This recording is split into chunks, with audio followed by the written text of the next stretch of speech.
Justin, first off, the big kahuna, re-signing till 2030. You must be happy to have another one locked down long term. Yeah, no, it's great. It's great for him. Reward for effort, reward for form. It's great for the footy club to have him, like you said, locked in and ours till 2030. Breakout season for him. Was there a point this year that you thought, geez, this guy's in for a big year? Well, probably, to be honest, over pre-season. Yeah, the amount of work that he put into his getting his body right and fitter and stronger and leaner and just the work on his craft. He was a handful for our backs over pre-season. So that's transferred to the season, obviously, and he's just growing in confidence. You've got an interesting combination too, though, with Jai and him. They're different players in terms of that forward mix. They complement each other so well, don't they? Yeah, I think you throw Jacko in there, and he's different again with his height and his ability to follow up at ground level. And the three of them offer something slightly different. But I've been really impressed with the way they've worked in with each other, whether it's blocking or creating space for each other. They seem to be creating that synergy together, which is pleasing. You've used him in a different role this year, but how big a loss is Nat Fyfe this week? Oh, it's a big loss. Yeah, obviously that's why we chose to fight it at the tribunal. A, we thought we could get him off, but B, we don't want him out of the team. He's playing some important roles for us. So we're going to have to find someone to fill his role this week, and hopefully he can freshen up and get him back next week. What do you look at to replace him? I've got a number of options. We're hoping Jono comes back from injury. Had some guys ready for an opportunity at Peel. So, whether it comes from outside the team or within the team, we'll work out at selection. With Jono, what was the issue with his foot? I just had a bit of soreness in his foot that we picked up, really early. Medical team did a really good job there. So, just took him off legs for a week and a half or whatever it was, and he's got back into it early this week, and he won't do a lot today, but he's ready for selection. Whether we just work out best mode back into the team for him. You've got a plethora of depth that it's almost a luxury at times.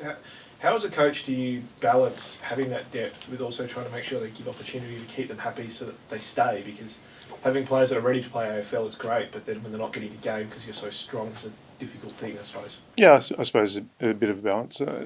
We've got to make sure that we don't look at playing in the waffle as a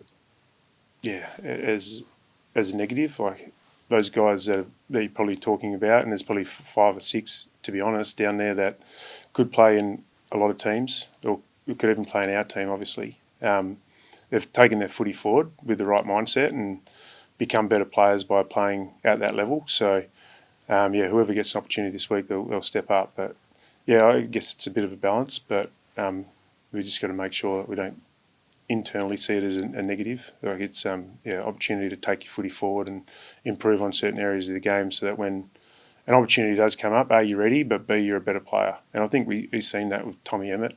He had a 6 to 8 week spell down at Peel. Really worked on his game and aspects of his game that we asked him to, and came back and played his role on the weekend and executed well. So he's a great example for those guys. When you look at Essendon, Zach Merritt, a lot of teams tag him. Is that something you'll look at doing, or do you look to go head to head? We'll look at it, absolutely. Look at what teams have done to him.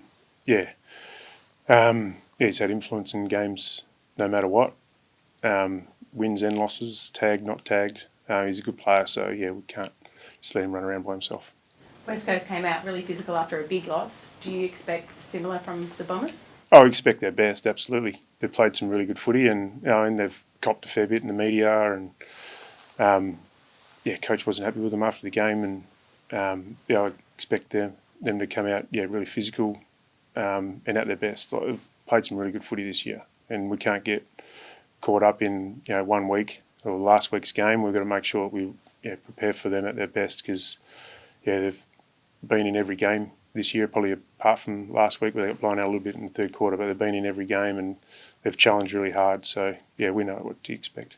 It's the first time, I think, since 1999 you've actually played them at the MCG as well. It's a weird sort of setup, is it? Does that change anything when you take on a team like this? Because you play at Marvel, or here often. Yeah, well, I think he is pretty similar to the MCG in terms of the ground size, and it offers the same amount with width and those sorts of things. So, I haven't really...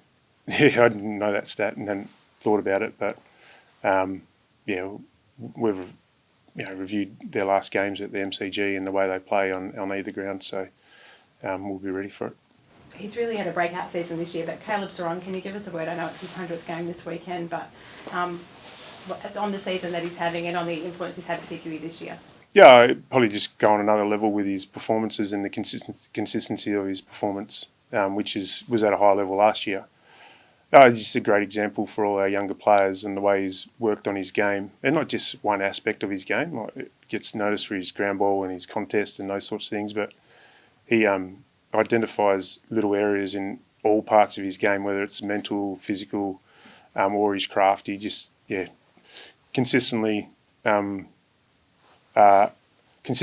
works on aspects of his craft, but he still understands what the foundations are in his game and never deviates from that. So it's a really good example for all our younger players, because his consistency off the field has led to his consistency on the field, and really proud of him. There's probably not many players have played a better 99 games so far. You, as a club, keep getting linked to a Richmond pair in Liam Baker and Shea Bolton. Have you had any chats with them personally or the list management team about bringing those guys in? We're looking at a number of different players across the league. A number of players come up in those discussions, but I'm not going to sit here and stand here and talk about specifics, especially when they're playing at other footy clubs. So I'll just leave it at that.